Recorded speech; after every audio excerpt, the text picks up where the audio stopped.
Hi అండి. Welcome to were miracles. నేను మీ శ్రావణి. ఈరోజు మన ఛానల్‌లో కూల్ వీడియో ఏంటో తెలుసా? అదేనండి. మ్యాంగో సేమియా స్మూతీ. మరి ఆ ప్రాసెస్ ఏంటో చూసేసే ముందు మీరైతే ఈ వీడియోని స్కిప్ చేయకుండా చివరి దాకా చూడండి. అండ్ చివర్లో ఒక్క లైక్, కామెంట్ ఇవ్వడం అయితే మర్చిపోకండి. ఇంకెందుకు ఆలస్యం వెంటనే ప్రాసెస్ ఏంటో చూసేద్దాం. ముందుగా ఒక బౌల్ తీసుకొని అందులో ఒక స్పూన్ దాకా సగ్గుబియ్యము, ఒక స్పూన్ సేమియా రెండిటిని కలిపి నానబెట్టుకోవాలి.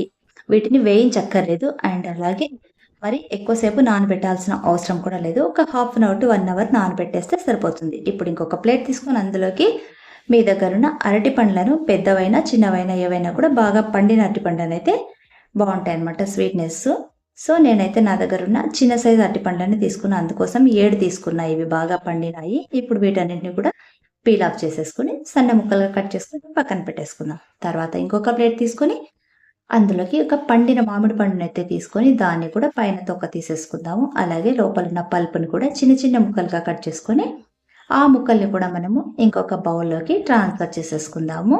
మామిడి పండు అనేది కూడా బాగా పండినట్టయితే స్వీట్నెస్ అనేది బాగుంటుందన్నమాట. సో, ఇవన్నీ కూడా ఇప్పుడు బౌల్లోకి ట్రాన్స్ఫర్ చేసుకున్నాక స్టవ్ వెలిగించుకొని స్టవ్ పైన ఒక చిన్న గిన్నె పెట్టుకొని అందులోకి మనం నానబెట్టి పెట్టుకున్న సగ్గుబియ్యం సేమియాని వేసేసి కొంచెం ఉడకడానికి సరిపడా వాటర్ అనేది వేసి అందులోకి కాస్త స్వీట్నెస్ కోసము 2 స్పూన్ల దాకా నేను పంచదారని అయితే యాడ్ చేసిన. అండ్ జీడిపప్పు పలుకుని కూడా యాడ్ చేసినాను. ఇవి ఉడికించి పక్కన పెట్టుకుందాం. ఇప్పుడు మిక్సీ జార్లోకి మనం కట్ చేసి పెట్టుకున్న అరటిపండు ముక్కలు అలాగే మామిడిపండు ముక్కలు కూడా వేసి స్మూత్గా చేసేసుకుందాము మిక్సీ. తర్వాత ఒకసారి ఇలా చేసిన తర్వాత ఒకసారి చూడండి, ఇంకా కొంచెం సాఫ్ట్గా అవ్వాలి. ఇప్పుడు ఇందులోకి మనము 300 ml దాకా కూడా చికెన్ పాలు అనేవి యాడ్ చేసుకుందాము.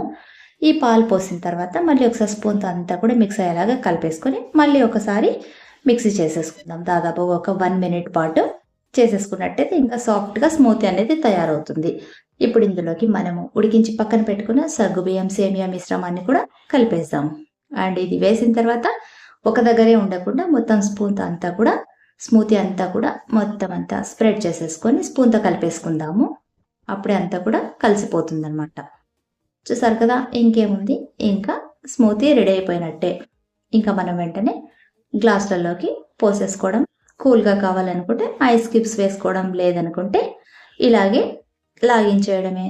సో, నేనైతే పైన గార్నిష్ కోసము కాస్త జీడిపప్పుల పౌడర్ అయితే వేసుకున్నా, అంటే డ్రై ఫ్రూట్స్ పౌడర్ అయితే వేసుకున్నా. అలాగే కాస్త లుక్ వైజ్ బాగుండాలని కొద్దిగా కుంకుమ పువ్వునైతే యాడ్ చేసుకున్నా. సో, మీకు కూడా నచ్చింది కదా, మరి ఇంకెందుకు ఆలస్యం, వెంటనే మీరు కూడా తప్పకుండా ట్రై చేయండి. అండ్ మీకు ఎలా కుదిరిందో నాకు ఒక కామెంట్ చేయండి. ఈ హాట్ సమ్మర్ని కూల్గా ఎంజాయ్ చేయండి.